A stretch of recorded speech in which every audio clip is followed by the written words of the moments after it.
ہماری زندگی اسی طرح کے سفر سے گزرتی رہتی ہے، ہمیں بھی انتظار ہونا چاہیے۔ یہ ضروری نہیں ہے کہ رات قائم ہو گئی ہے تو رات ہمیشہ رہنے والی ہے۔ سورج کو نکلنا ہے، اجالے کو آنا ہے۔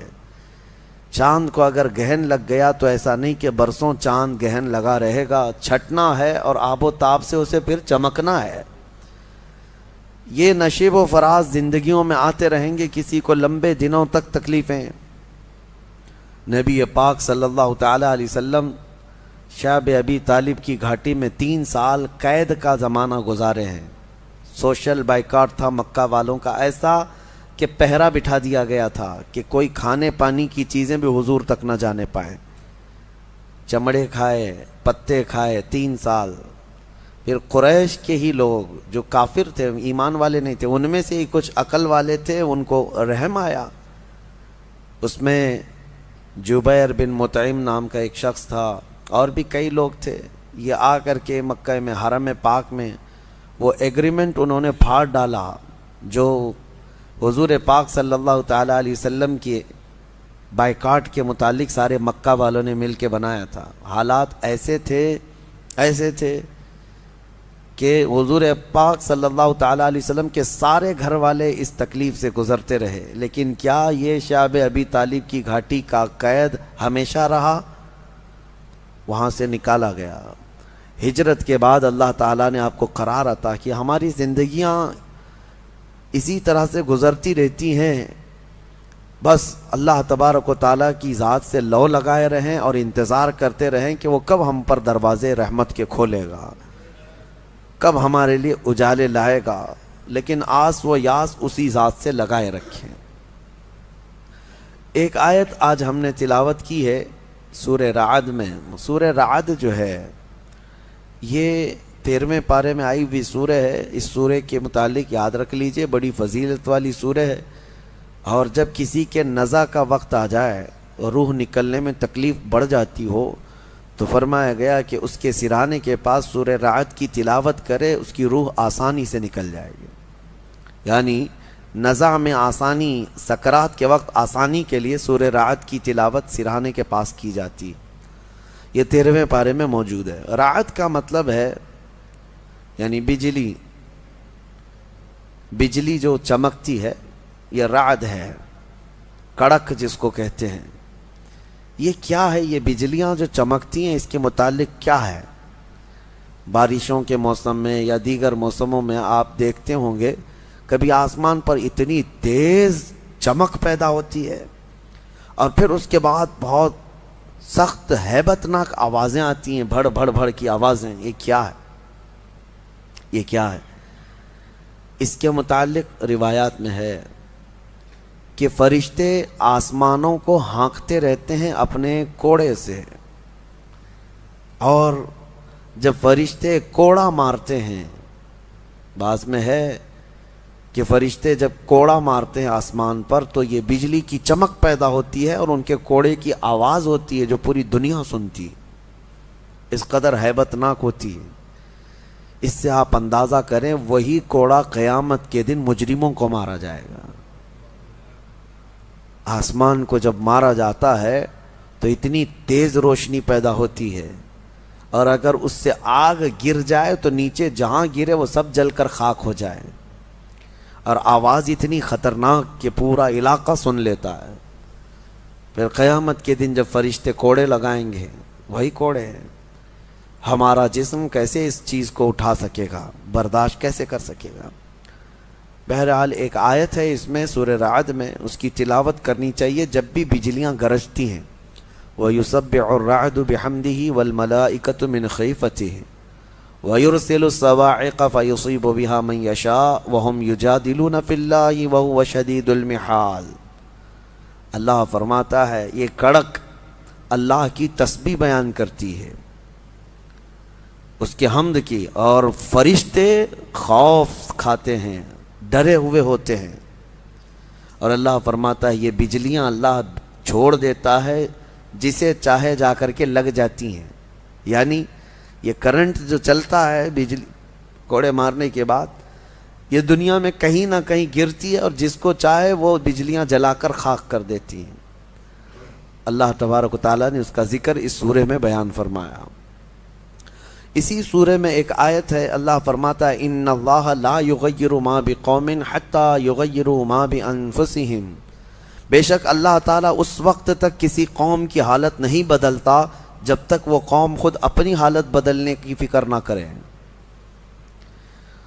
قوت فکر و عمل پہلے فنا ہوتی ہے جب کسی قوم کی شوکت پہ زوال آتا ہے۔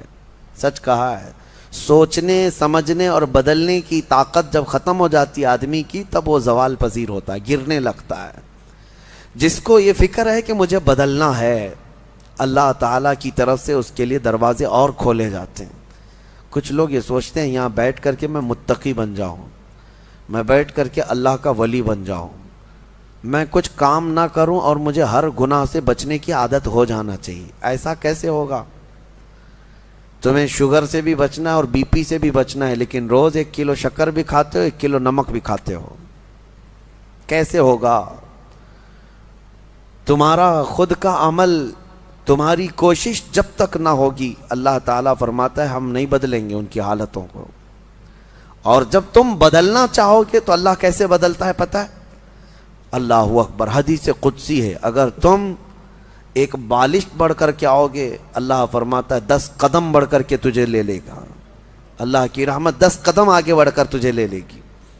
تم چل کر کے آؤ گے تو اس کی رحمت دوڑ کر کے لے لے گی، لیکن شرط ہے کہ تم بدلنا چاہو۔ تم نے اگر جس دن یہ ارادہ کر لیا، عزم کر لیا، اللہ کی طرف سے مزید دروازے کھولے جاتے ہیں۔ لوگ یہ کہتے ہیں نا توبہ کرنے کے بعد بھی پھر وہی ہوتا ہے، چھوٹتا نہیں۔ مسئلہ توبہ کا یہ نہیں ہے کہ گال پہ تھپڑ مار لینا، توبہ کا یہ ہے عزم کرنا، پکا ارادہ کرنا، اور اللہ سے یوں عرض کرنا کہ تیرا وعدہ ہے کہ جو بدلنا چاہے، جو بڑھنا چاہے تو اسے بدل دے گا۔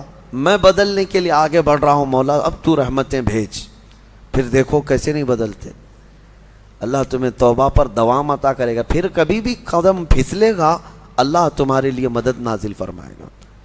زندگی ہے، آخری سانس تک کچھ نہ کچھ خطائیں ہوتی رہتی ہیں، قدم جب بھی پھسلے گا لیکن مولا تمہیں توبہ کی توفیق ضرور عطا کرے گا۔ اسی لیے کوشش پہلے خود کے بڑھنے کی ہو، خود کے بدلنے کی ہو۔ ایک بات یاد رکھیں، ہمارے معاشرے میں اچانک کوئی ہوا نہیں آئے گی جو سب کو پرہیزگار بنا کے چلی جائے گی۔ ہمارے محلے میں کبھی ایسی بارش نہیں ہو جائے گی کہ اس بارش میں جتنے بھیگ جائیں گے سب اللہ کے ولی بن جائیں گے، نہیں، پرٹیکولر ہر ایک کو بدلنے کی کوشش کرنی ہوگی، تبھی انقلاب آتا ہے۔ ایک ایک آدمی بدلنے کی سوچے اور پھر دیکھے انقلاب آتا ہے۔ ریولیوشن یوں ہی آتا ہے، لوگوں کی چینجنگ سے آتا ہے۔ میں آپ کو بتاؤں، بدلنا چاہے تو اللہ تعالیٰ کیسے بدلتا ہے۔ آپ نے سنا ہے بشر حافی کے متعلق، بغداد میں شراب کا کام کرتے تھے، شراب کا کاروبار تھا۔ ایک بار انہوں نے ایک تحریر جس میں بسم اللہ لکھی ہوئی تھی، وہ زمین پر کیچڑ میں گری ہوئی تحریر کو اٹھا کر چوم لیا اور گھر پہ لا کر اوپر رکھ دیا۔ اللہ کو یہ ادا پسند آئی، اور اس کے بعد اس زمانے میں موجود ایک بزرگ کے خواب میں میرے آقا صلی اللہ علیہ وسلم تشریف لائے اور کہا جاؤ بشر کو اللہ کا سلام پہنچاؤ، جبکہ وہ شراب کا اڈا چلاتے تھے۔ تو اس بزرگ نے یہ سوچا کہ میرا یہ وہم ہوگا، 3 دن مسلسل خواب دیکھا، اس کے بعد آ کر کے بشر سے کہا اے بشر مجھے نہیں معلوم، لیکن مسلسل 3 راتوں سے میں خواب میں رسول اللہ کو دیکھ رہا ہوں، اللہ کی طرف سے تجھے سلام پہنچانے کا حکم فرما رہے ہیں۔ تھے تو مسلمان لیکن بھٹکے ہوئے، راستہ چینج تھا۔ اسی وقت اپنے شراب خانے سے باہر نکلے، چیخ مار کر کی یوں عرض کرنے لگے مولا تو یقیناً رحیم و کریم ہے، ستار ہے، ایک بسم اللہ کے ٹکڑے کی میں نے عظمت کی اور تو رب العالمین مجھے سلام بھیجتا ہے۔ لیکن اتنا ہی نہیں کہ ایک سلام آیا اور پھر اس کے بعد اپنا دھندا چلتا رہا۔ بشر حافی نے عزم کر لیا تھا، ارادہ کر لیا تھا کہ پلٹ کر کے میں اپنے اڈے کو دیکھوں گا نہیں۔ وہاں سے جو نکلے ننگے پیر نکلے اور زندگی بھر ننگے پیر ہی چلتے رہے، پھر چپل پہنے ہی نہیں، کیونکہ چپل چھوڑ کر کے باہر آئے تھے اس بزرگ سے ملنے کے لیے، اسی حالت میں نکل آئے۔ تو جب کسی کا پکا ارادہ ہوتا ہے تو اب اللہ تعالیٰ نے ان کے لیے ایسے دروازے کھولے، اللہ اکبر، وہ بغداد کے قطبوں میں شمار ہوئے ہیں، قطب الاقطاب تھے، اللہ کے ولیوں میں تھے۔ اور حد تو یہ ہے کہ ایک بزرگ نے دیکھا بغداد میں ایک کتے نے راستے پر پیشاب کیا ہے، پخانہ کیا شہر کے راستے پہ۔ اس بزرگ نے فرمایا جاؤ دیکھو آج بشر حافی کا انتقال ہو گیا ہوگا۔ تو لوگ جا کر کے معلوم کیے تو صحیح میں اسی دن حضرت بشر حافی کا انتقال ہوا تھا۔ اس بزرگ سے پوچھا گیا آپ کو کیسے خبر ہوئی؟ کہا کہ جب تک بشر حافی زندہ تھے پورے بغداد کے کسی راستے پر کوئی جانور پیشاب و پخانہ نہیں کرتا تھا، اس لیے کہ وہ ننگے پیر چلا کرتے تھے۔ اللہ نے ہر راستے کو ان کے لیے پاک کر رکھا تھا۔ یہ ہے رحمت الہی، جب بدلنا چاہے بندہ مولا اس کے پیروں کو بھی چلنے کے لیے پاک راستے عطا کرتا ہے۔ میرے عزیزو، اسی لیے اعلیٰ حضرت نے ترجمہ بھی کیا کیا، اہدنا الصراط المستقیم کا، کیا اللہ تو سیدھا راستہ دکھا نہیں چلا، کیونکہ اب میں چلنے کی کوشش کر رہا ہوں، میں آ گیا ہوں، نماز میں آیا ہوں، یہ سیدھا راستہ ہی تو ہے، لیکن اب آگے اے مولا تو چلا۔ جس کی بھی یہ دعا قبول ہوئی مولا کریم اس کو آخری سانس تک ہدایت پر رکھے گا، چلائے گا۔ لیکن میرے عزیزو بنیاد یہی ہے، قرآن کی یہ آیت ہمیں بتاتی ہے تمہاری طرف سے شروعات ہو، پھر اللہ کریم کی طرف سے رحمتیں کھل جائیں گی۔ گھر میں بیٹھ کر کے صرف لوگ جو آسان نسخے چاہتے ہیں، واٹس ایپ میں دیکھو ابھی وظیفے بھرے ہوئے ہوں گے، ہر جگہ سے انسٹا میں واٹس ایپ میں اتنے وظیفے آتے ہیں جو اللہ کے ولی بنا دیں گے 2 گھنٹے کے اندر۔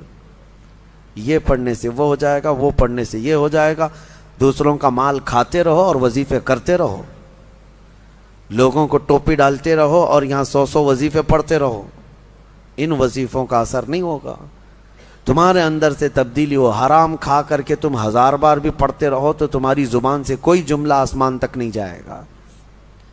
تمہیں ان تمام چیزوں کو چھوڑ کر کے پھر دیکھو، آپ کو پتہ ہے محبوب الہی رحمۃ اللہ علیہ کے پاس ایک شخص آیا، کہا میری بیٹی کی شادی ہونی ہے، کچھ دے دیجئے۔ انہوں نے کہا جا باہر کچھ ڈھیلے پڑے ہوں تو لے آؤ۔ وہ 3 ڈھیلے لے آیا، آپ نے کچھ پڑھ کر کے دم کیا، لے جا اس کو۔ اس نے دیکھا ڈھیلے دیے، لیکن باہر آ کر دیکھا تو وہ سونے کے تھے۔ اس کو لے جا کر کے اس نے اپنی بیٹیوں کی شادی کی، کافی قیمت والے تھے اس وقت سونے کے ڈھیلے، لیکن محبوب الہی نے 3 بار قل هو اللہ احد ہی پڑھا تھا، بس صرف 3 بار قل هو اللہ احد کا سورہ پڑھ کر کے دم کر کے دے دیا تھا، لے گا جاؤ۔ اب اس نے بیٹیوں کی شادی تو کی، لیکن نسخہ تو ہاتھ میں آ گیا تھا نا، گھر میں بہت سارے ڈھیلے جمع کر لیا، بہت سارے پتھر اور اینٹ بھی لا کر کے بیٹھا اور رات میں قل هو اللہ احد پڑھنے لگ گیا۔ 3 بار تو چھوڑو، 100 بار ہو گئے، آنکھ کھول کر کے دیکھتا تھا وہ ڈھیلا ڈھیلا ہی تھا، بدلتا ہی نہیں تھا۔ 1000 بار ہو گیا سورہ اخلاص، 1000 بار کے بعد بھی وہ ڈھیلے ویسی رہے۔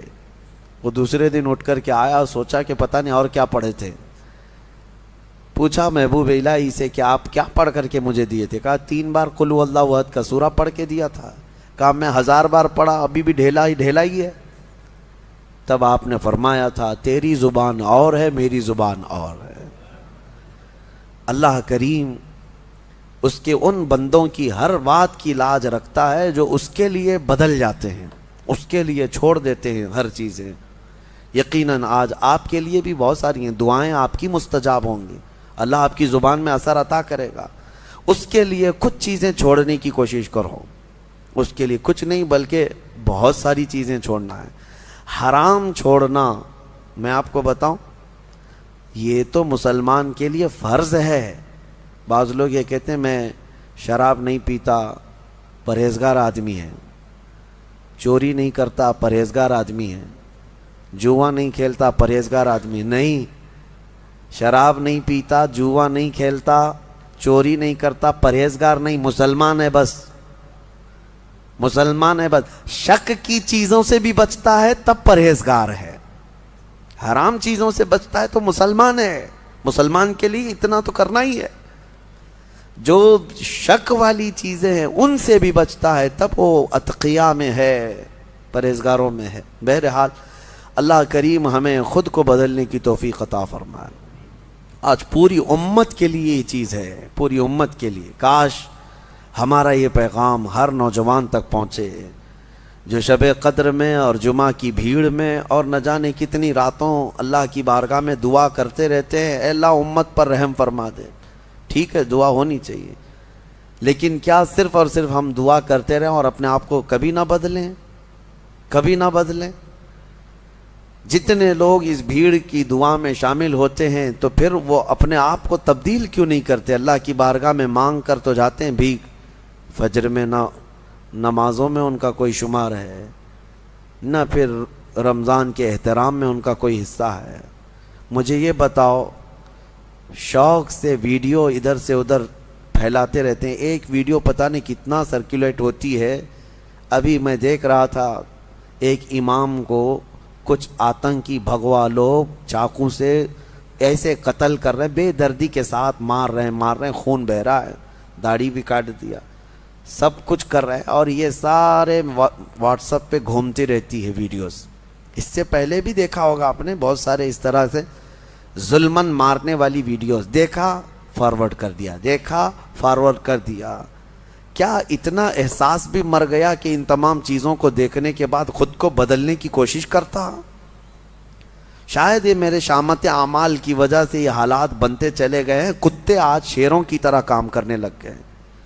وہ ہیں کتے لیکن وہ ڈرا رہے ہیں ایسے جیسے کہ شیر ہوں، اور جو محمد عربی کے شیر تھے وہ ایسے سوئے ہوئے ہیں، ایسے سوئے ہوئے ہیں کہ وہ بدلنا نہیں چاہتے۔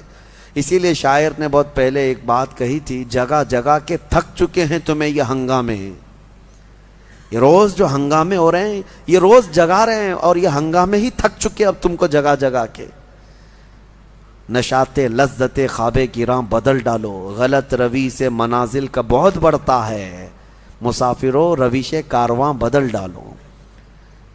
تم اگر ٹیڑھا چلتے رہو گے تو منزل لمبی ہو جائے گی، تو چلنے کا طریقہ بدل ڈالو، جو سیدھا راستہ ہے اس پر آ جاؤ۔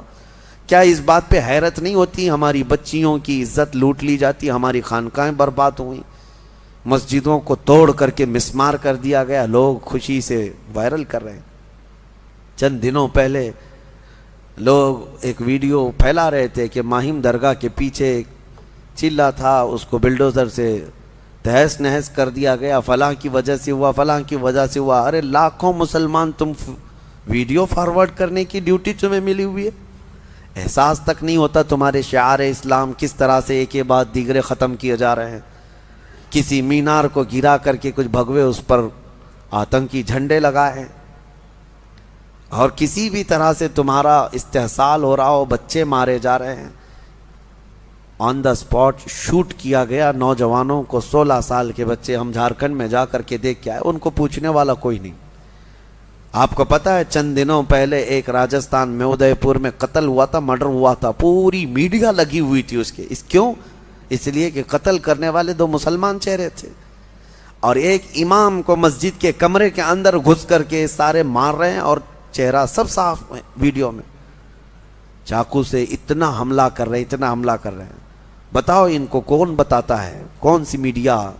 اس کی وجہ یہی ہے کہ انہیں پتا ہے کہ یہ مسلمان ابھی کچھ نہیں کرنے والے۔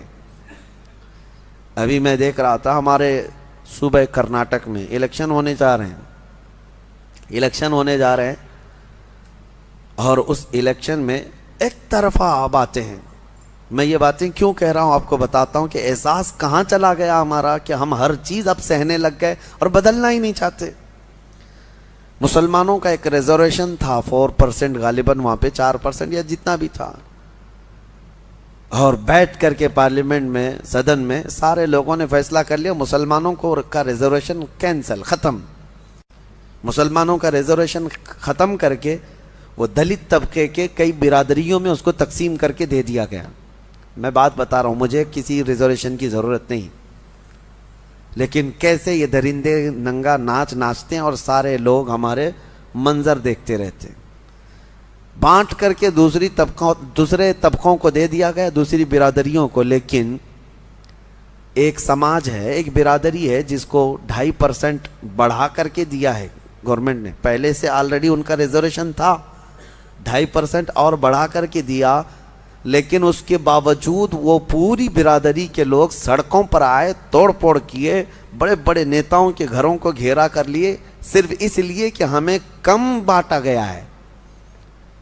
ایک برادری والے، ایک سماج والے پورے سڑکوں پر ہیں کہ 2.5% جو ریزرویشن بڑھا کر کے دیا گیا ہے یہ کم بڑھایا گیا، ہمیں اور زیادہ بڑھا کے دینا تھا۔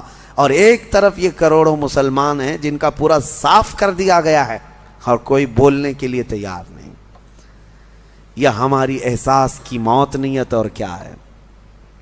آپ کو ایسا لگ رہا ہوگا کہ میں سیاسی باتیں کر رہا ہوں، بلکہ حقیقت یہ ہے کہ تمہاری ہر چیز چھین لے جانے کے بعد تم صرف اور صرف واٹس ایپ پہ فارورڈ کرتے رہ جاؤ کہ باقی کچھ نہیں۔ اور وہ نیتا کہاں ہیں جو بیچارے بھیک مانگنے کے لیے تو آ جاتے ہیں، لیکن ان معاملات پر کلام کرنے کی بھی بات نہیں ہوتی۔ خیر، میرا خلاصہ کلام یہی ہے، نہ سنبھلو گے تو مٹ جاؤ گے اے ہندی مسلمانوں۔ اقبال نے بہت پہلے کہا تھا، نہ سنبھلو گے تو مٹ جاؤ گے اے ہندی مسلمانوں، تمہاری داستان تک نہ ہوگی داستانوں میں، تمہاری داستان تک نہ ہوگی داستانوں میں۔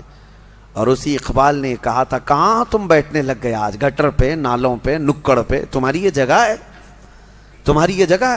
نہیں تیرا نشیمن قصر سلطانی کے گنبد پر، تو شاہین ہے بسیرا کر پہاڑوں کی چٹانوں میں۔ تم امت محمدیہ ہو، بہرحال ہو سکتا ہے میری یہ بات کسی پر اثر کر جائے، اللہ کرے کہ مجھے اور آپ سب کو اپنے آپ کو بدلنے کی توفیق عطا فرمائے۔ امت آج قسم پرسی کے عالم میں ہے، اللہ کریم ہمیں بہترین قائد عطا فرمائے، ہمیں صلاح الدین کا نائب عطا فرمائے، ہمیں شہاب الدین کا نائب عطا فرمائے جو امت کو جوڑ دے اور ہماری کھوئی ہوئی وقار و عزت کو واپس دلا دے۔ اور ایک آیت میں آپ کے سامنے رکھ کر اپنی گفتگو کو سمیٹتا ہوں۔ اللہ نے فرمایا، اب قرار والی بات ہے، اتنی دیر میں نے جو گفتگو کیا یہ پریشان والی بات تھی کہ ہم نہیں بدل رہے، حقیقت ہے، لیکن ایک قرار والی، اطمینان والی بات ہے۔ اللہ فرماتا ہے، الا بذکر اللہ تطمئن القلوب، آگاہ ہو جاؤ، دلوں کا قرار اور اطمینان اللہ کے ذکر میں ہے، اللہ کے ذکر میں۔